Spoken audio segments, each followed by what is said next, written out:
Hindi pa man tuluyang nakakabawi sa pahinga ang 8 grupo ng BINI matapos ang kanilang matagumpay na Coachella performance, panibagong festival muli ang paghahandaan ng Nations Girl Group dahil muli silang magtatanghal sa international stage. Para naman yan sa Sonic Festival sa Japan. Kung sino-sinong mga artist ang makakasama nila dito, alamin mula kay Sam Marcos.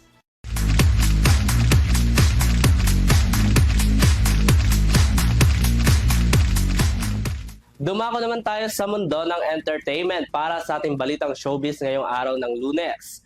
Mula Tokyo hanggang Osaka, asahan ng world-class performance dala ng powerhouse duo na SB19 at Nations Girl Group na BINI sa muling pagtatanghal nila sa international stage.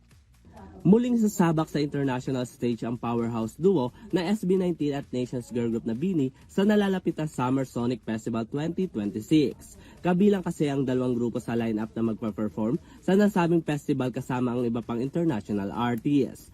Sa social media post ng Summer Sonic, inilabasan nila ang pangalan ng mga artists na kasali sa 3 araw na event bilang celebration din ng 25th anniversary ng Summer Sonic Festival. Makakasama ng BINI ang grupong Baby Metal, Pentatonic, South Arcade, The Warning at iba pa sa August 14 sa Osaka. Sa Tokyo naman makakasama din na 8 miyembro sina Nectar Wood, TWS, Yuki, Abi Mujica at marami pang iba na magaganap naman sa August 16. Samantala kasama naman ang SB19 sa lineup ang Japanese boy band na BE:FIRST, The Guest List, Good Neighbors, Alex Warren at iba pa na magaganap naman sa August 15 sa Tokyo. Ang Summer Sonic Music Festival ay taon ng ginugunita tuwing buwan ng Agosto, kung saan kabila ng ilan sa mga kilalang international artists, kasama na din ang mga Japanese artists na mula sa independent at major record companies. Magaganap naman ang Summer Sonic 2026 sa darating na August 14, 15 at 16 sa Tokyo, sa Zozo Marine Stadium and Makahuri Musei, at sa Osaka naman sa Expo 70 Commemorative Park.